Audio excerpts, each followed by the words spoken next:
da praia, não buscaste nem sábios nem ricos, somente queres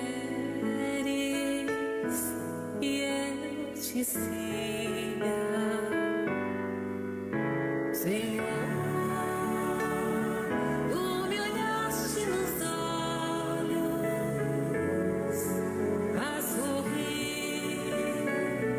pronunciaste meu nome lá na praia. Eu larguei o meu barco junto a ti, buscarei outro mar.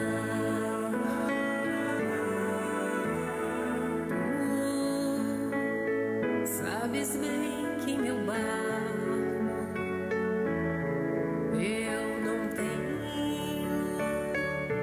nem ouro nem espadas,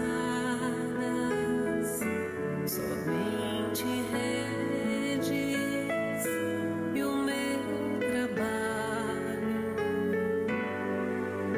Senhor. Tu me olhaste nos olhos a sorrir, pronunciaste meu nome lá na praia. Eu larguei o meu barco junto a ti, buscarei outro mar.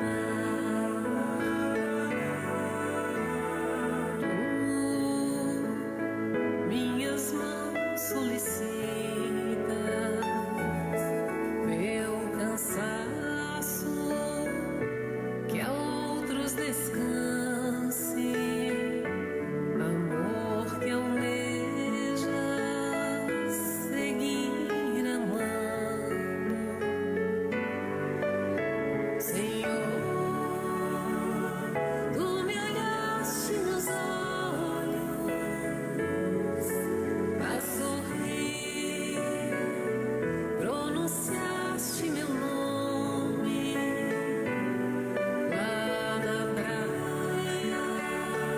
Eu larguei o meu barco junto a ti, buscarei outro mar.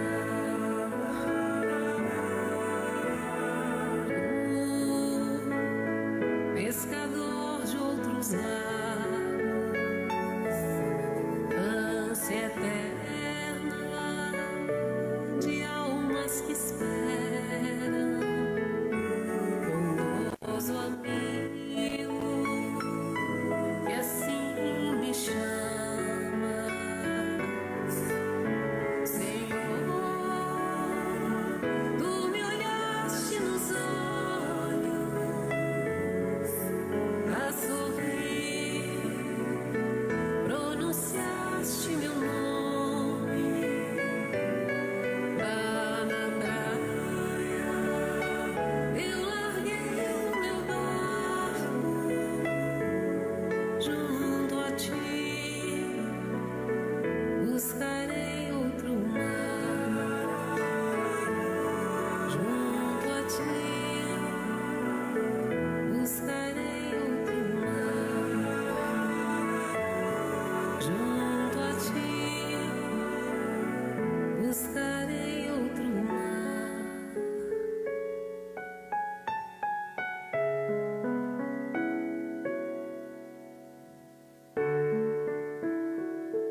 Buscarei outro mar.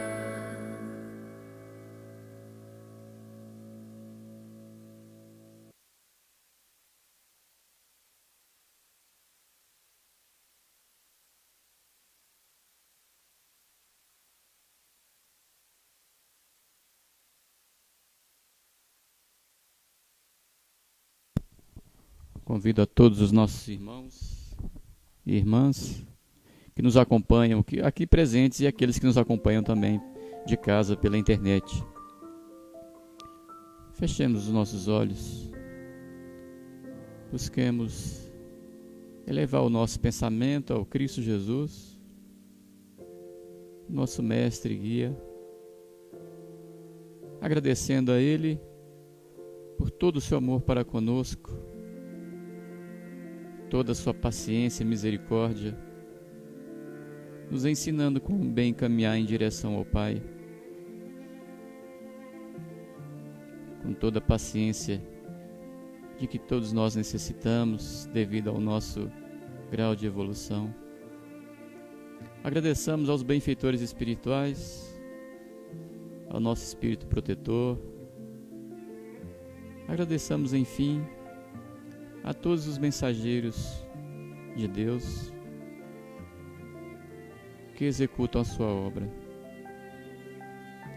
Aproveitando para pedir a sua boa intuição e inspiração para a facilitadora do estudo de hoje, de modo a que todos nós possamos colher bons frutos, com o amor do Pai, do Cristo Jesus, de todos os nossos benfeitores, sejam conosco hoje e sempre, que assim seja.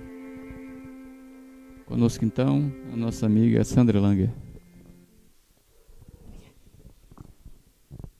Boa noite a todos. Boa noite a todos. Como disse o Nilberto, então nós vamos rogar a Deus e aos espíritos amigos que nos acompanhem nessa noite. E eu proponho que a gente faça um pouco dos estudos relacionados ao suicídio, aqui contidos no Livro dos Espíritos, em específico a questão 950. E depois, ao final, eu gostaria da gente tirar um tempinho para poder estudar o momento da passagem do momento de Páscoa que antecedeu o momento derradeiro do próprio Cristo aqui na Terra. Os seus comentários, lembrados a nós através dos evangelistas, de uma maneira que a gente possa se sentir motivado a refletir neste momento sobre nós e sobre o que o Cristo espera de cada um de nós. Portanto, nós vamos ao Livro dos Espíritos, a questão 950. Que pensar daquele que se mata, na esperança de chegar mais depressa a uma vida melhor? Kardec perguntou, que pensar daquele que se mata porque está cansado dessa vida? Está cansado de sofrer, está cansado das suas angústias, das suas aflições e está desejando profundamente momentos melhores, uma vida melhor, um lugar melhor, uma vez que o próprio Cristo disse, né, que o reino de Deus não se compunha aqui na terra, não era aqui, mas era em outro lugar. Então, alguns de nós podem, às vezes, desistir, chegar ao ponto de pensar em desistir da vida para poder sonhar com um lugar melhor. E como tem saúde, como tem juventude, como não corre nenhum tipo de risco, nenhum tipo de perigo, atenta contra a própria vida. E aí, nesse caso, porque nós já estudamos nas outras questões, onde fala do desespero, onde fala de vários os contextos em que pode levar uma pessoa a cometer o suicídio, inclusive a insanidade mental, né? Mas aqui nesse caso, a pessoa está consciente do que ela quer e do que ela não quer. E ela não quer mais sofrer, ela quer desistir, ela quer partir para um momento melhor. E será que ela tem o direito de fazer essa escolha? Será que ela pode? Porque a gente não pode esquecer que no próprio Livro dos Espíritos, os Espíritos trouxeram para nós a lei de conservação, que é justamente aquilo que instintivamente nos faz preservar a nossa vida. Instintivamente a gente faz isso. A gente quer preservar a própria vida. E é importante que a gente tenha entendimento de que assim tem de ser, porque se a gente não tivesse isso inato em nós, o sentimento da preservação da vida, e tendo o conhecimento de que no mundo dos espíritos é a vida verdadeira, e que lá nós temos uma ampla compreensão de quem somos e do quanto podemos ou não podemos agir dentro ou diante de algumas circunstâncias, talvez a maioria de nós realmente iria desistir de ficar aqui. Porque no planeta é o mundo local das provas e das expiações extremamente necessárias à evolução. O entendimento da evolução se faz no mundo espiritual. Lá a gente entende que precisa evoluir e entende os instrumentos que vai precisar se utilizar para evoluir.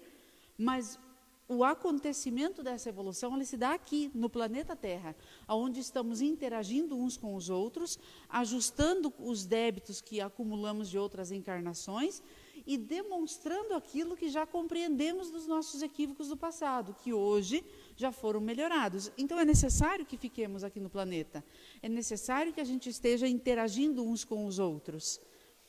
Mas se nesse contexto, ainda assim, eu quiser desistir, sonhando e aspirando por momentos melhores, eu posso? Como disse Guimarães, pode, ué. Tudo pode, mas não deve. Não deve, porque é um atentado, é o maior atentado contra as leis de Deus, atentar contra a sua vida. Né? É um presente, é um patrimônio gigantesco a oportunidade da encarnação. E você jogar isso fora é um grande crime contra as leis e o amor de Deus quanto Pai. Então não devemos. E se não devemos, se assim eu o fizer, eu encontro uma vida melhor de fato? Se eu já estou partindo daqui cometendo um delito, um crime, será que eu vou encontrar um lugar melhor? As leis humanas já dão uma demonstração disso para a gente. Porque eu quero uma vida melhor. Então, eu vou ali e roubo. Roubo uma empresa, aprendo a hackear um banco, vou tirando centavinhos, vou trazendo para a minha conta para tirar uma conta melhor. Eu quero uma vida melhor, eu estou aspirando por isso, mas eu estou cometendo um delito, um crime. Isso é sinônimo de uma vida melhor? A princípio, enquanto eu não for descoberto, eu posso até sorrir, entretanto, estarei sempre com a pulga atrás da orelha. Quando que alguém vai me pegar? E o dia que eu for descoberto, eu terei conseguido apenas infelicidade. Por que com as leis de Deus seria diferente? Vamos ver o que os Espíritos nos dizem, para que a gente possa refletir melhor. E eles respondem, outra loucura. Vamos à pergunta de novo. Que pensar daquele que se mata, na esperança de chegar mais depressa a uma vida melhor? Outra loucura. Outra? Quer dizer que são duas loucuras.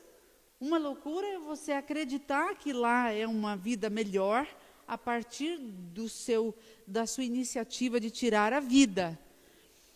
Que faça o bem e mais certo estará de lá chegar, pois matando-se retarda a sua entrada num mundo melhor e terá que pedir lhe seja permitido voltar para concluir a vida a que pôs termo sob o influxo de uma ideia falsa. Ou seja, infelizmente, se comprarmos essa ideia, nós vamos ser muito mais infelizes do que aqui estamos com a nossa infelicidade. Então, vamos tentar analisar. Por que eu me torno infeliz ao ponto de desejar subtrair a minha encarnação e partir para a morada no mundo espiritual? Por quê? Porque eu tenho decepções, eu tenho frustrações. E muitas destas frustrações e desilusões são amargamente sustentadas pelo meu orgulho, pela minha prepotência, pela minha vaidade, pela minha falta de humildade. Ah não, Sandra, pelo amor de Deus, será que todo suicida tem esses indícios? Infelizmente, temos que dizer que sim, que na grande maioria. Salvo algumas exceções. Na grande maioria. Ah, mas fulano tirou a própria vida porque não suportou viver, depois de 30 anos, a separação. Porque casou-se com o primeiro namorado, ou a primeira namorada, nunca teve outro companheiro, e projetou uma história inteira com essa pessoa, e de repente teve que se ver sozinho e não suportou essa solidão. Não suportou essa solidão apenas, ou não suportou deparar-se com o restante da sociedade e ter que admitir que acabou aquele relacionamento. Ou ter que admitir que ficou viúvo ou viúva e que não dá conta de realizar trabalhos, obrigações e comportamentos sem o suporte daquele que partiu antes de você? Ou seria falta de humildade admitir que, diante da solidão em que você se encontra, você necessita do suporte e do auxílio de um terceiro? Que você precisa mais de amigos, mais pertinho de você? Quantas vezes o orgulho não nos deixa? Quantas vezes a falta de humildade não nos permite? A perca de uma oportunidade de emprego. Ah, mas tirou a vida porque perdeu o emprego e estava vendo os filhos morrendo de fome, passando fome, uma situação de humilhação muito grande. Opa! Uma situação de humilhação muito grande. Não é falta de humildade? Eu não preciso procurar quebrar esse meu orgulho e ir ao encontro de novas oportunidades? Ah, mas é difícil, muita gente bate a porta na cara. É verdade, mas não estaria ali justamente a pedagogia do Cristo para que a gente possa aprender algo que nos faltava anteriormente? Então, de quase todas as circunstâncias, esteve por detrás desse ato desesperador os nossos excessos viciosos ainda, que não nos permite enxergar que, ainda nesta vida, superando este momento difícil ao qual eu me deparei, ainda nesta vida eu posso ser feliz. Porque tendo eu superado essa fase difícil de solidão, de abandono, de traição, de isolamento, de perca do bem e das aquisições materiais, superado, eu posso alçar voos a lugares e situações íntimas que me levam a um nível de satisfação muito maior do que eu tinha antes. Mas eu não vou estar aqui para verificar, porque antecipadamente ou precipitadamente posso decidir romper esse laço. Então ele fala aqui claramente, é uma loucura, sim. Você quer alçar voo a um momento mais feliz, aqui ainda, e principalmente depois, faça o bem. Faça o bem. Vou pegar um exemplo. No Memórias de um Suicida, o espírito que traz para nós o livro, que chama Camilo Cândido Botelho, ele era um escritor renomado, famoso e bem de vida, bem sucedido, muito bem sucedido. E ele acaba indo à falência. E pelos seus excessos viciosos, pela vida boemia, ele adquire sífilis. E por conta da sífilis, ele se torna cego. E não admitindo a queda financeira e a queda moral, e ainda tendo que se deparar com essa anomalia, envergonhado da situação em que ele mesmo se colocou, não querendo enfrentar a sociedade e os seus familiares, ele opta pelo suicídio, alçando voo na mente dele a um alívio, a um encontro de uma vida mais feliz. E para quem quiser matar a sua curiosidade, leia os primeiros capítulos para ver como foi a infelicidade dele. Quanto ele sofreu no Vale dos Suicidas, quanto tempo ele levou dentro dos estabelecimentos da Legião de Maria, onde foi acolhido, para conseguir reestabelecer as suas forças, reordenar e reequilibrar-se diante de todo aquele processo de reencontro consigo mesmo, por consequência da sua escolha equivocada. Poucas pessoas lembraram de orar por ele, porque pouco ele fez durante a sua encarnação em relação ao bem, em relação ao amor, em relação a semear fraternidade e em relação a estimular as pessoas com quem ele convivia a lembrarem-se dele de uma forma afetuosa e carinhosa. Lembravam-se dele como grande romancista, mas não como a pessoa, não como um espírito em processo evolutivo. E ele relata ali, com riqueza de detalhes, o quanto foi sofrido para ele esse ato oriundo do seu egoísmo e orgulho ferido que o levou à precipitação no suicídio. E, no contrário, nós temos aí, para relembrar o quanto é feliz uma alma, um espírito, que pratica o bem aqui encarnado, quando chega no mundo espiritual. Nós não podemos nos esquecer de Bezerra de Menezes, que foi acolhido no mundo espiritual, ovacionado por milhares de espíritos. E ele, nada mais, nada menos, na presença de Celina, a mensageira de Maria de Nazaré, é convidado a ir observar tantos irmãos que o recebiam ali, por carinho e gratidão, por conta das suas atitudes generosas no bem. O quanto foi tranquilo para ele a chegada no mundo espiritual, o quanto ele foi feliz ao se perceber desencarnado. E não há dúvida, irmãos, que ele colheu os frutos desta alegria e dessa felicidade ainda aqui encarnado. Não há dúvidas. Entretanto, sabemos que ele, embora tenha sido médico e tinha tudo para viver uma vida de desfrutes, uma vida cheia de ostentação dentro do campo material, ele, no intuito de praticar o bem e o amor e a fraternidade, ele acabou desencarnando pobre, porque tudo que ele tinha, ele estendia ao seu semelhante.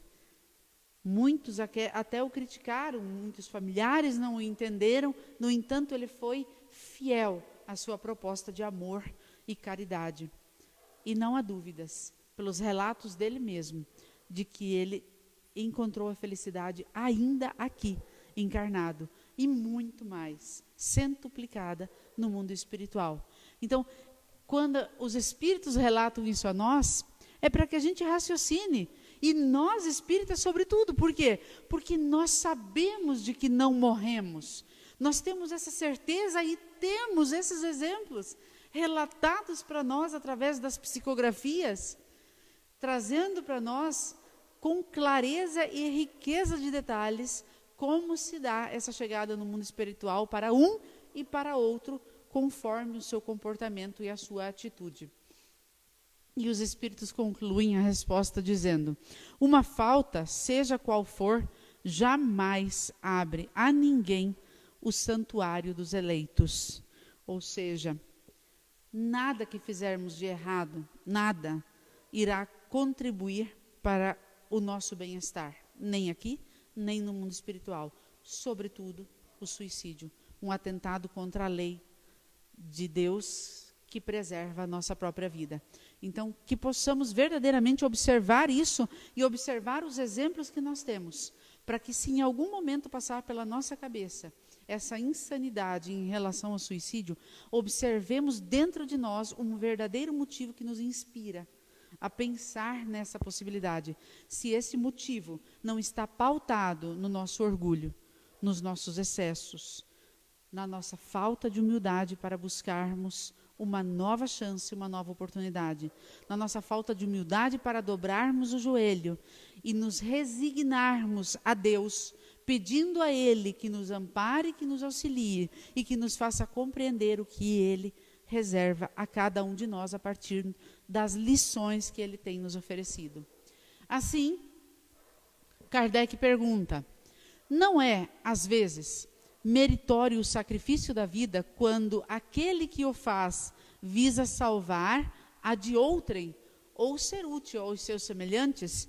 Aí ele fala assim, mas não tem um certo méritozinho, assim, não seria meritório se a pessoa que se doa em benefício do outro, no intuito de salvar a vida dos outros, sabendo que é um suicídio, ou que pode vir a ser um suicídio, ou que ele pode vir a perder a vida, que ele vai sacrificar a própria vida, como, por exemplo, num assalto. Você está vendo que os assaltantes estão extremamente nervosos e agressivos e armados, sem hesitar da possibilidade de lhe subtrair a existência, apontando a arma para um ente querido seu, e te passa na cabeça: eu vou me atirar na frente, mas não vou deixar ele ou ela desencarnar.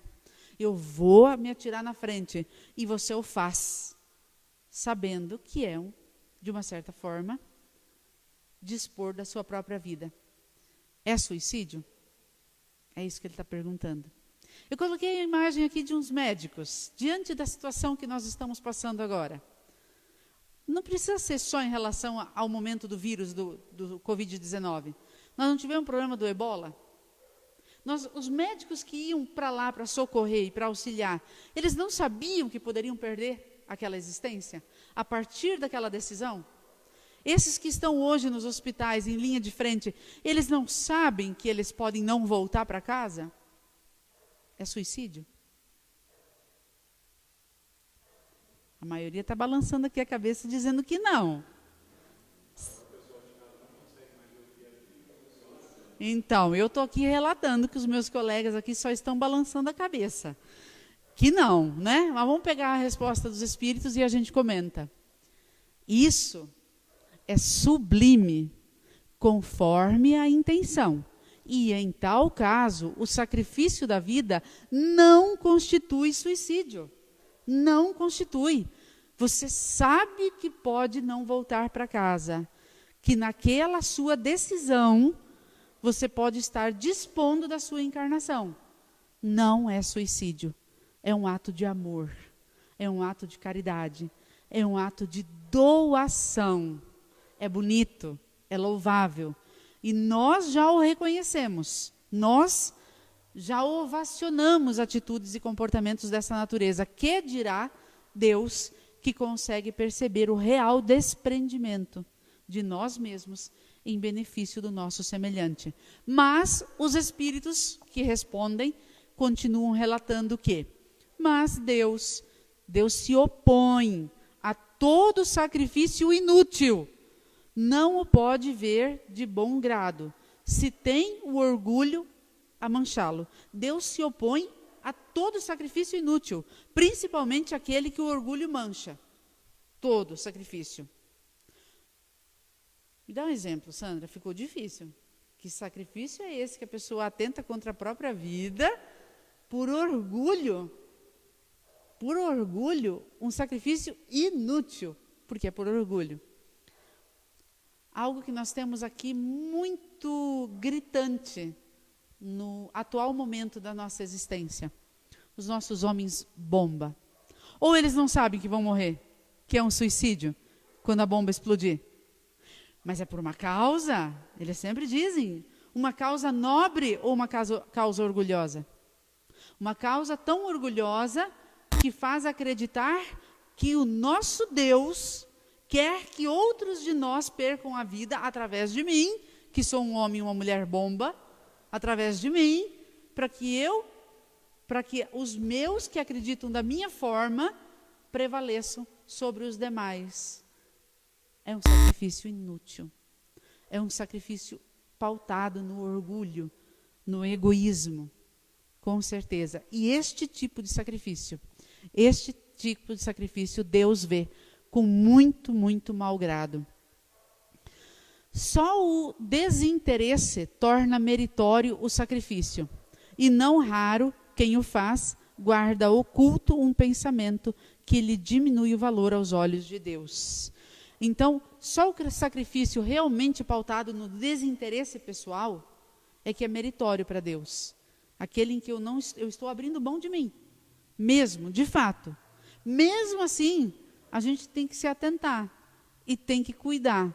Mas será que eu não estou fazendo isso para receber depois os agradecimentos da fama?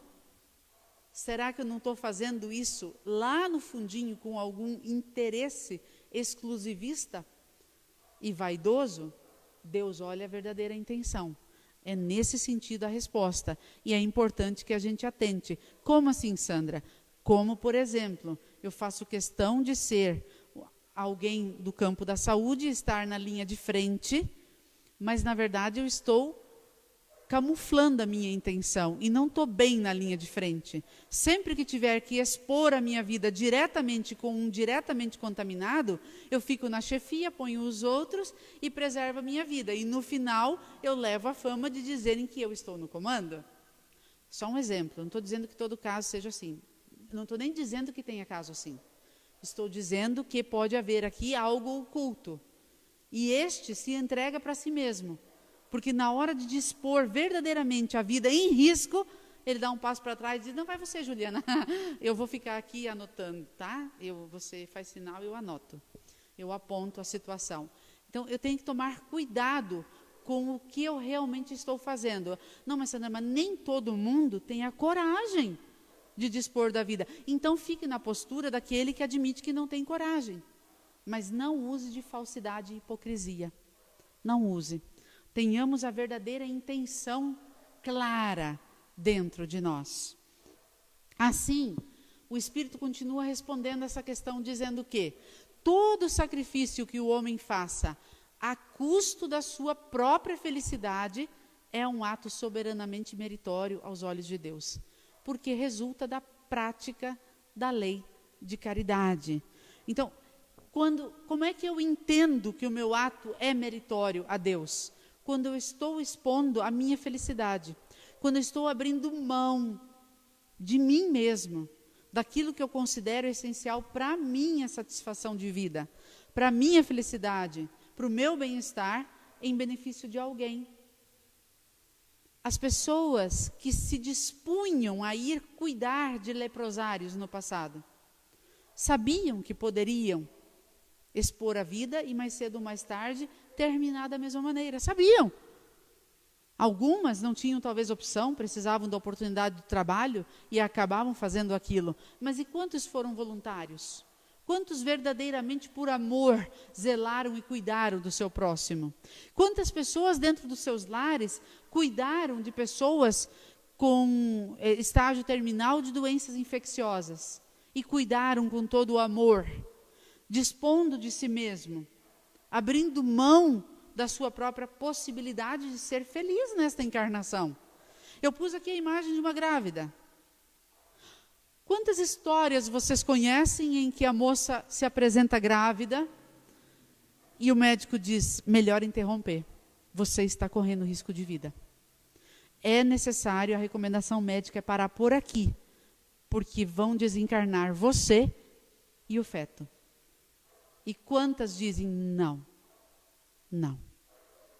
eu desejo que esta criança nasça, mesmo que para isso eu tenha que morrer. Mesmo que para isso eu tenha que partir, mesmo que para isso eu não conheça meu próprio filho. E vão até o final. E diga-se de passagem, que muitas pegam seus filhos nos braços, com a bênção de Deus, superando toda essa situação. Outras, de fato, partem, ou veem seus filhos partirem, antes mesmo de encarnarem definitivamente. Mas se a mulher decide levar uma gravidez dessa até o final, ela não está abrindo mão da sua própria felicidade? Da sua própria encarnação? Em benefício daquele que ela tanto deseja ver reencarnado? Então, é sim um ato de amor, é sim meritório aos olhos de Deus, porque é caridade para com aquele espírito. Aí quem somos nós para chegar e dizer, não, minha filha, não faz isso não. Não faz não. Você tem 20 anos, você está aqui muito mais tempo. Deixa esse espírito, ele vai reencarnar de outra maneira. Você tem ligação com esse espírito? Você conhece a ligação dessa jovem mãe com esse espírito reencarnante? Você tem noção do processo de resgate entre os dois? Então a quem cabe decidir? A nós cabe o amparo, o conforto, o auxílio, a mão estendida, o acolhimento. Mas a quem está diretamente envolvido com a situação é que cabe a decisão. Como também, voltando ao ato do assalto, ninguém te obriga a pular na frente de ninguém. Se você o fizer, ninguém pode te recriminar, porque só você sabe o laço de amor que te liga àquela pessoa que você optou por salvar. Aí, ainda voltando nisso, os espíritos responderam assim que, ora sendo a vida o bem terreno, a que maior apreço dá o homem, não comete atentado o que a ela renuncia pelo bem de seus semelhantes. Cumpre um sacrifício, ou seja, o bem maior que você tem é o seu corpo, é a sua encarnação. Aqui, nessa encarnação, o meu bem maior é a oportunidade encarnatória, é o meu corpo. Se eu estou dispondo dele para salvar outra pessoa, ou para beneficiar outra pessoa, ou para que outro tenha mais tempo de vida do que eu, estou abrindo mão da minha própria felicidade, então é sim um sacrifício meritório. Não haja dúvida. Não haja dúvida, lembrando que Deus vai observar a nossa verdadeira intenção. Mas os Espíritos colocam um pequeno detalhe aqui. Mas, antes de o cumprir, deve refletir sobre se sua vida não será mais útil do que sua morte. Voltando ao caso da moça grávida. Então, vamos dizer que ela já tem um outro filho, ou 2, pequenos, precisando dela, do amor, do zelo, da diretriz que ela vai dar durante todo o processo evolutivo daqueles encarnantes. Dispor dessa vida em benefício de um segundo ou terceiro, o que é mais importante? Eu não posso dizer, eu não posso. Mas é importante que nesse contexto a pessoa avalie o que é mais importante. Até porque os médicos dizem que na decisão derradeira, quando eles são expostos a essa decisão, entre salvar o que está para nascer e a mãe, eles optam por salvar a vida que já está em andamento. E a espiritualidade nos diz isso também. Se tivermos que escolher, que escolhamos aquele que já está encarnado, porque o que está por encarnar concluirá o processo encarnatório no nascimento.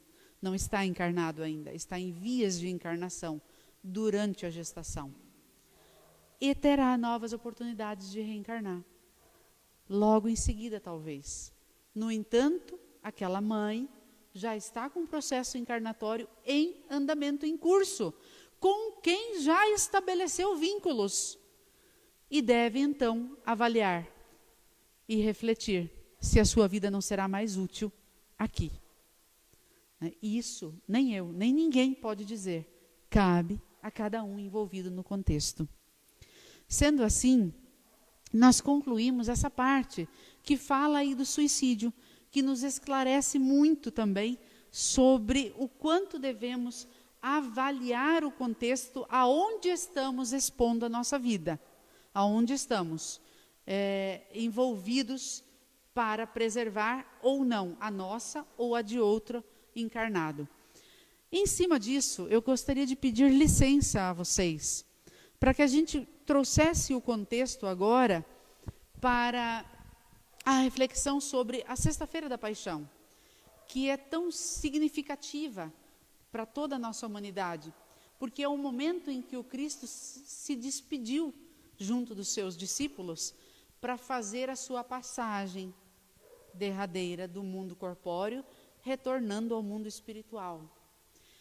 E ele deixou passagens relatadas pelos evangelistas com palavras e frases tão importantes, tão necessárias de reflexão, para que possamos analisar a nossa vida, o nosso contexto. E como espíritas que somos, que pregamos o Evangelho do Cristo, através das nossas atitudes, através do nosso comportamento, eu convido a todos, vamos analisar só um pouquinho, para que a gente possa voltar para casa e os que estão em casa possam tirar uma noite, um final de semana, refletindo sobre a nossa existência, refletindo sobre nós mesmos, já que entendemos que a nossa vida é muito importante, é o maior presente que Deus nos deu, a encarnação.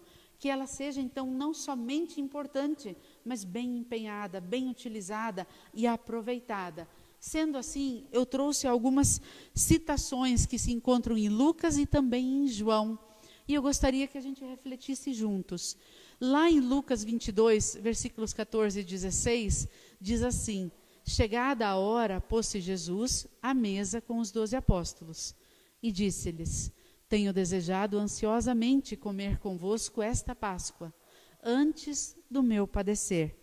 Jesus disse que estava desejando ansiosamente sentar-se com os seus discípulos para cear no momento de Páscoa. O que significa a palavra Páscoa, meus amigos? A palavra Páscoa significa renovação. É o momento de renovar. E no momento de renovar, Jesus estava ansioso por esse momento, para sentar com cada um dos seus discípulos. E hoje, 2000 anos depois, eu digo a todos vocês, Jesus está ansioso para se sentar com cada um de nós no nosso processo de renovação íntima. Ele está buscando nos inspirar para que a gente se renove através dos nossos comportamentos repensados e reavaliados, através da nossa conduta cada vez mais enobrecida nos seus ensinamentos. Ele está nos convidando nesta noite para uma ceia de Páscoa renovadora. Ele diz aqui: porque vos declaro que não mais a comerei, até que ela se cumpra no reino de Deus. Ou seja, porque a partir do momento em que nós começamos essa renovação, Deus vai nos aguardar no mundo espiritual, no reino de Deus, renovados, revestidos da túnica nupcial, que outrora, em outra parábola, ele fala que para entrar no reino de Deus é preciso túnica nupcial. Que túnica é essa? É uma vestimenta renovada, transformada. Que vestimenta? Um perispírito despido dos excessos viciosos. Um perispírito renovado nas atitudes e comportamentos que são as nossas virtudes. Hoje é o momento de refletirmos se até agora, se até este momento, eu soube bem aproveitar, eu soube bem empenhar na minha conduta tudo aquilo que o Cristo tanto quis exemplificar, para que eu possa fazer Páscoa, fazer renovação.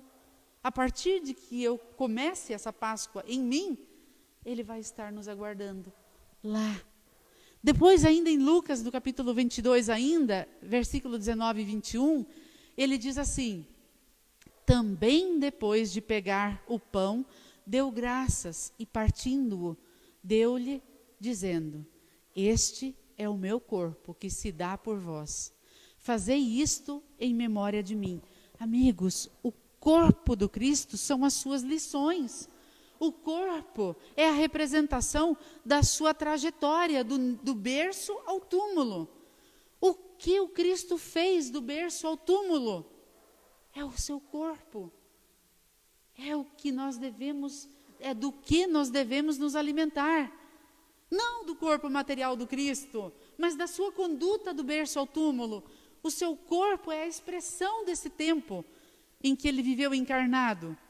E é disso que nós devemos nos alimentar, dos seus exemplos, das suas atitudes. É isso que ele fala. E ele diz: faça isso em memória de mim. Se você me ama, se você lembra de mim, se você tenta me ter a mim nos seus pensamentos, se alimente do meu corpo, se alimente da minha trajetória, dos meus ensinamentos. E ele continua, alçando o cálice, depois de cear, disse: este é o cálice do Novo Testamento, com o meu sangue, que em vosso favor será derramado. O sangue do Cristo é o que lhe animava o corpo físico, que lhe animava a trajetória. O que era o sangue? Sua fé. A fé é o nosso sangue. A fé é o que deveremos beber. O corpo do Cristo é a sua trajetória, da qual deveremos nos alimentar. E o que deve nos animar para seguirmos a mesma trajetória dele é o que animava o Cristo, o que circulava em suas veias, a sua pureza, a sua ligação com Deus, o seu amor, a sua capacidade de ser reflexo do Pai aqui. Que tenhamos o mesmo sangue do Cristo, a mesma fé, circulando dentro de nós, com o mesmo fervor, com o mesmo ânimo. Por isso, comei do meu corpo e bebei do meu sangue, tem que ser entendido por nós, não mais como uma visão extremamente ainda apegada à palavra, mas ao sentido dela, ao contexto que o Cristo verdadeiramente tentou trazer para nós. E ainda ali, o Cristo traz algo bem interessante, porque mesmo comendo do corpo do Cristo, que é nos alimentando da sua trajetória, dos seus exemplos, e bebendo de seu sangue, ou seja, permitindo que a mesma fé que o animava nos anime, ainda assim, mas eis que a mão de quem me há de entregar está à mesa comigo. Junto com o Cristo, aquele que o traiu estava se alimentando do mesmo pão e do mesmo sangue. E nós, professando a mesma fé, no intuito de seguir os mesmos passos do Cristo, não podemos traí-lo? Sem comentários. Quantas vezes nós traímos o Cristo?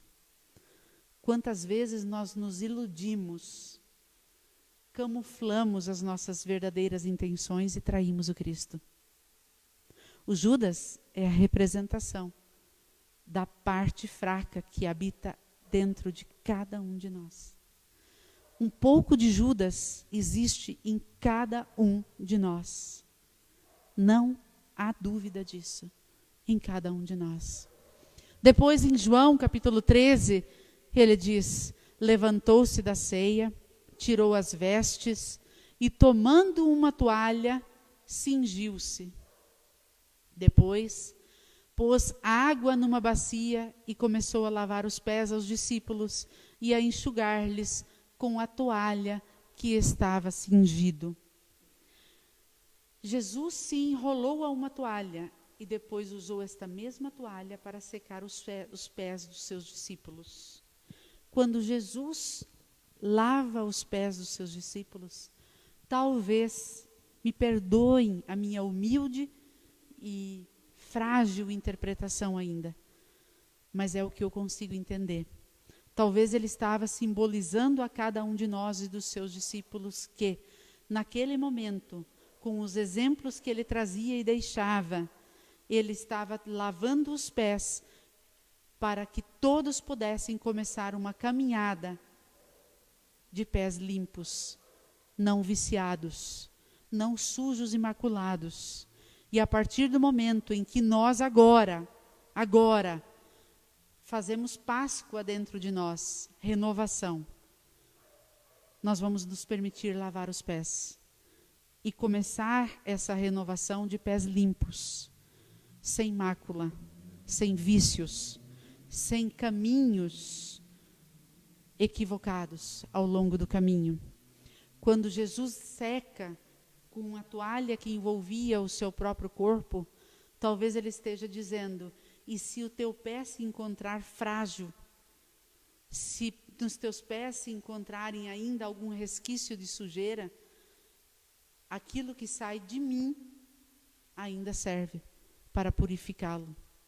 E o Cristo está emanando o tempo inteiro o que sai dele: amor, ternura, carinho, aconchego, o tempo todo nos envolvendo. Então que lavemos os nossos pés também como eles o fizeram. E depois, ainda naquele momento, Jesus diz: um novo mandamento vos dou, que vos ameis uns aos outros como eu vos amei. Como Jesus nos amou? Como Jesus nos amou? Como ele representou esse amor, atirando pedras à mulher adúltera, recriminando a prostituta e a condenando ao fogo e ao inferno, ignorando e pedindo que se afastassem deles os cobradores de impostos, os fariseus. Como Jesus nos amou, acolhendo a todos, independente das suas crenças ou da sua falta de crença. Jesus nos amou sem distinção de personalidade, de comportamento, de atitude. Jesus nos amou por aquilo que éramos, nos aceitando falhos tal qual nos apresentávamos. E nós, ele está dizendo: amem-se como eu vos amei. Amigos, neste momento em que o planeta Terra se encontra aceleradamente convocado a uma transformação, a uma Páscoa renovadora, nós estamos esquecendo desse mandamento. Não estamos nos amando como Cristo nos amou. Estamos, pelo contrário, nos apedrejando, nos excluindo. Nós estamos nos degladiando. Estamos cometendo todo tipo de delito, menos o amor uns pelos outros. Nossa, Sandra, como você é exagerada, alguns vão dizer. Mesmo, olhem as redes sociais. Com quais palavras nós estamos expressando as nossas diferenças de crença religiosa? Com quais palavras e imbuídas de qual sentimento nós estamos querendo expressar a nossa diferença de entendimento político? Porque todos têm o direito de divergir na forma de entender. Nós só não devemos nos agredir, nós só não devemos nos degladiar, nos ferir uns aos outros. Famílias se separando por conta de palavras mal colocadas diante de opiniões diversas. Se eu tenho partido A ou partido B, que problema tem? Eu pergunto a vocês, aos que estão em casa, qual é o partido que tem razão, o A ou o B? Qual tem razão? Não tenho medo de dizer para vocês que tem razão o partido que toma uma atitude em benefício do bem comum, em benefício do nosso semelhante. Esse partido tem razão. E todo aquele que agir contrário a essa máxima, que vai ao encontro ao amor, está errado. Todo partido está errado. Todo. Somente aquele que entendeu que deve agir em benefício comum, esse está certo. Eu preciso me distanciar dos meus familiares que pensam de outra maneira? Eu tenho direito de pensar de outra maneira. Jesus disse para o jovem rico, por um acaso, que ele não tinha direito ao reino de Deus? Não. Ele só disse que ele precisava mudar a sua conduta. Só isso. Jesus disse à mulher adúltera que ela não tinha direito ao reino de Deus? Não. Só disse que ela precisava mudar a sua conduta. Só isso. Mas quando eu vejo esse tipo de atitude no meu semelhante, eu começo a tirar pedras, discriminar, ofender, agredir, quando tudo que eu deveria fazer é amar como Ele nos amou, da forma que Ele nos amou, nos entendendo e nos aceitando tal qual nós somos. Depois Ele continua dizendo: não se turbe o vosso coração, credes em Deus, crede também em mim. Na casa do Pai há muitas moradas. Se não fosse assim, eu vou-lhe teria dito, pois eu vou preparar o lugar. Aí, diante da crise mundial que nos encontramos, da pandemia, há muitos desesperados e aflitos, há muitos atropelando as emoções, porque não conseguem lembrar dessa citação. Há muitas moradas na casa do Pai. Se eu não viver agora, neste momento mais, nesta morada encarnatória, vou viver na morada espiritual. Se não for agora, vai ser daqui 15 anos, 20, 30, 50, mas eu vou, todos vamos. Como disse o Divaldo agora, recentemente, lá em Curitiba, com 92 anos de idade, que se por um acaso ele pegar o Covid e desencarnar, não é por causa do Covid, é porque ele concluiu a tarefa dele aqui. Concluiu. E o Covid foi só um instrumento para que ele concluísse a travessia. É só isso. Eu não estou incitando, em momento nenhum, o descaso com a doença. Não é isso. Eu estou estimulando a reflexão, ao não desespero, a não loucura diante do problema. Apenas isso, refletir com mais nobreza, lembrando de que há muitas moradas na casa do Pai. Inclusive, há muitas moradas aqui encarnados. Porque agora eu posso estar numa morada íntima, cheia de desespero e angústia. Mas eu posso estar numa morada íntima, cheia de fé, de esperança, de serenidade, de equilíbrio. São ou não são moradas do Pai? Ele não mora nos nossos corações? Então sou eu que preparo a morada também. Com desespero ou com equilíbrio? Eu preciso refletir. Refletir, o Cristo deu para nós inúmeras citações para que a gente pudesse se alimentar dessa esperança. E depois ele ainda diz: se me amardes, guardareis os meus mandamentos, e rogarei ao Pai, e Ele vos dará outro Consolador, para que fique convosco para sempre. Amigos, nós já o temos. Vamos guardar os ensinamentos do Cristo, comer do seu corpo e beber do seu sangue. Vamos, e rogaremos ao Pai o tempo todo, para que Ele nos faça com que o Consolador novo, o Espiritismo abençoado e esclarecedor, esteja o tempo todo nos iluminando o caminho, iluminando a jornada. O Cristo deu tudo o que precisamos, nós é que esquecemos, nós que não analisamos, não observamos. Amigos que estão em casa, eu convido a todos, vamos aproveitar hoje, amanhã, domingo, para refletir no que o Cristo disse. E começaremos uma semana com Páscoa verdadeira, renovação verdadeira, vindo lá do nosso íntimo, para que possamos aproveitar ao máximo a estadia no corpo, o tempo que vamos permanecer encarnados. Que Jesus nos abençoe intensa e profundamente.